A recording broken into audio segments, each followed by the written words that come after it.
Guys, kamusta na po kayo? Ngayon, share ko po sa inyo ang aking pagluluto ng bopis.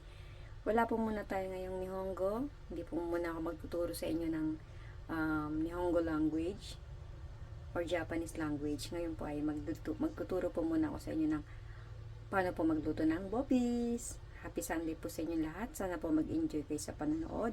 Ito na po ang ating recipe for the day for bopis. So, ito guys, no, ito po ang ating bawang, garlic, onion, sibuyas, ginger, luya, carrots, or carrots, and bell pepper na green. O, depende po sa inyo kung anong kulay ang gusto nyo. So, ayan po ang ating recipe. Iniwa ko na po ng mince. Lahat po yan. Maliliit po ang hiwa niyan. Iisang klase lang po ang ating paghihiwa. So, ito na po ang aking pamamaraan ng pagluluto.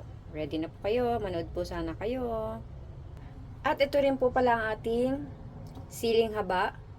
Dito po sa Japan ay ibang klase pong siling haba nila. Hindi po ganun kahaba. Pero hiniwa ko na rin po ng maliliit. So, ito guys, nakaready na po ang ating kawali.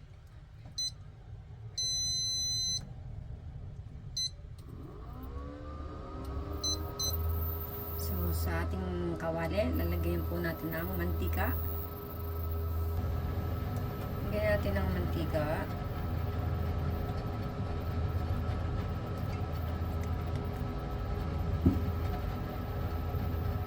Antayin lang natin po na uminit ng konti. Lagyan na po natin ang ating bawang.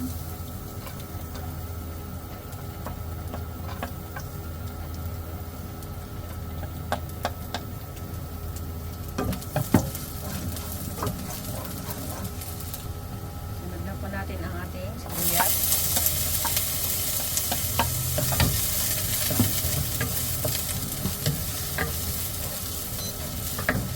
Tamang apoy lang po para hindi po masunog ang ating sibuyas at bawang.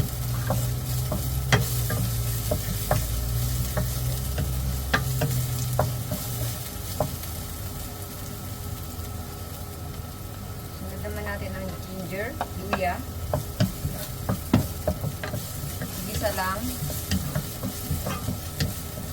hanggang sa maamoy nyo na po, lumabas na po ang aroma.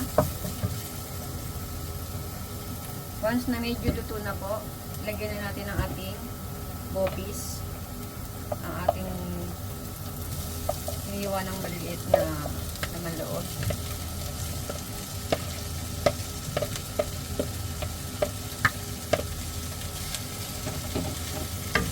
Lang po natin. Igisa muna natin ng konti. Once na magisa na po, lagyan natin ng konting toyo.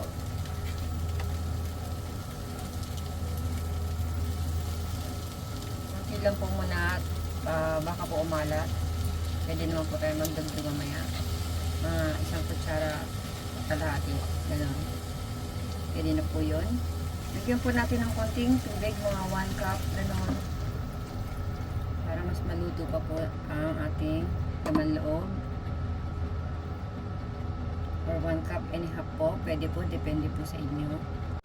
Ngayon guys, lagyan na natin ng 2 kutsarang suka.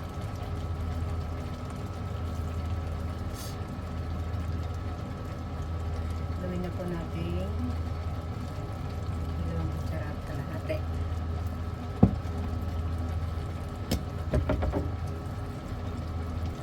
Huwag nyo na pong haluin yan guys. Hayaan nyo lang pong kumulo. At para hindi po mahilaw yung suka. Depende po sa inyo kung tatakpan nyo o hindi. Pero ako po ayokong takpan. Kasi mas madali pong maluto ang suka pag hindi po tinatakpan. Nahihilaw po. Sabi nga nila, nahihilaw daw kapag tinatakpan ang ating lutuin. Kapag lagay nyo po ng suka. Lagyan na rin natin ng konting asin.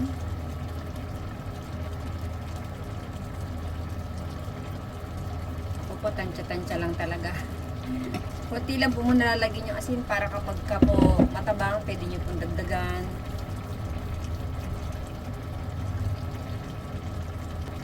natin ng paminta. ang durog ko ah. Hindi ko po muna hinalo guys, no, pagkalagay ko ng asin at paminta para hindi po mahilaw yung suka. At mamaya lalagyan po natin yan ng atswete powder. Sponsor naman yan. Joke lang po. Bali, ang tubig guys na nilagay ko dyan is 2 cups. Yan po. Bali, 1 kilo po ata yung ating laman loob, ano? Kaya lang po natin yan kumulo ng mga 5 minuto po para maluto yung suka. Tsaka natin lalagay ang ating mga gulay o iba pang sangkap.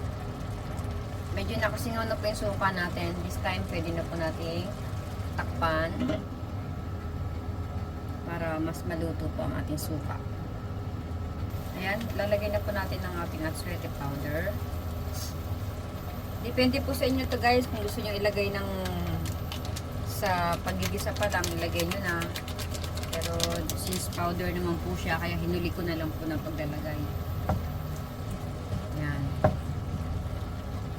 Ang ating atswete powder, halu-haluin lang hanggang sa mag-incorporate na po siya. Tikman nyo na lang guys, ano, para malaman nyo kung ano pa po ang kulang. Kung kulang sa toyo, kung kulang sa asin, paminta, nasa sa inyo na po yan.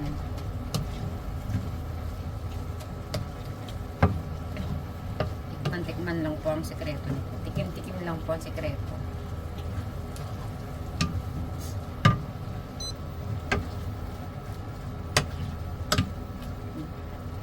Kulang po sa tubig, pwede nyo dagdagan kung nakukulangan kayo, kung gusto nyo nang may konti-konting sabaw, kung gusto nyo tuyot, depende po sa inyo.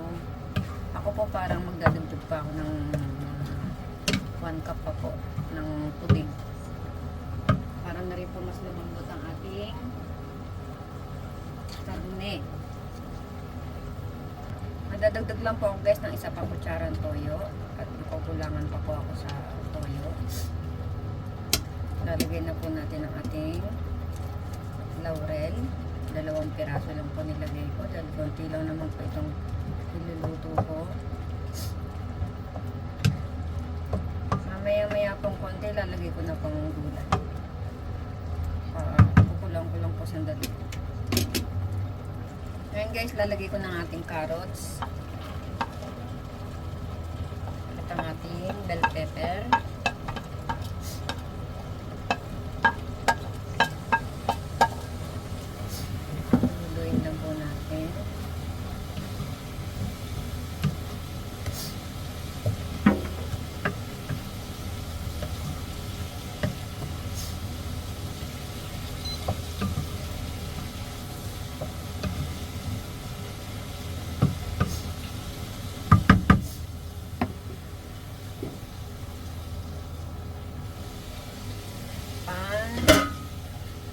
Pinakpan ko guys, napakaluan lang po natin ng mga 2 minutes or 3 minutes para maluto na po ang ating gulay. At ilalagay po natin ang ating siling haba na hiniwa ng maliliit.